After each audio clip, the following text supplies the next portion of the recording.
There are some things in love that cannot be seen only as right or wrong. Infidelity is painful. The moment people hear that word, they think of betrayal, heartbreak, and wounds that are hard to heal.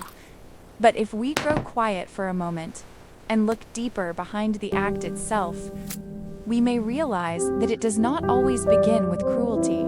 Sometimes it begins with a silent emptiness inside a human heart. There are people who once loved sincerely, who entered a relationship with all the faith and tenderness they had. But as time passes, conversations become fewer. Warmth slowly fades, and the feeling of being loved begins to disappear in silence. They are still beside each other, yet they can no longer truly reach one another emotionally. And then one day, someone else appears, not because the new person is better, not because the old love is completely gone, but simply because this new presence brings back a feeling they have not felt in a long time. The feeling of still mattering, still being heard, still being seen with gentleness. And sometimes that alone is enough to make a tired heart lean away. Sometimes infidelity does not come from the end of love, but from weakness in the face of something new. A caring message, an understanding glance, a forgotten thrill waking up again. All of it can make someone confuse a passing emotion with what they have truly been missing. But deeper than temptation, infidelity often begins with inner brokenness.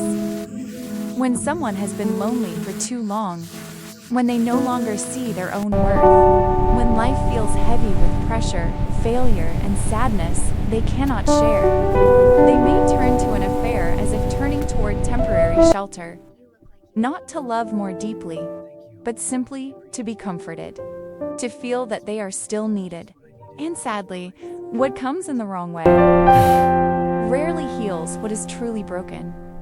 Infidelity may begin with only a small emptiness, but the pain it leaves behind can be enormous. It breaks trust. It fills nights with silence and tears. It takes away the sense of safety that love once gave. That is why the most important thing is never to seek fulfillment in someone else. It is to learn how to talk, how to listen, and how to be honest with our own emotions before everything goes too far.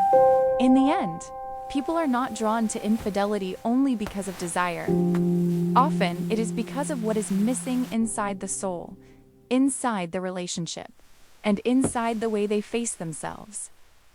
To understand that is not to excuse betrayal. It is to remind us to love more deeply, to hold each other more sincerely, before one of the two becomes lonely in the very place once called love.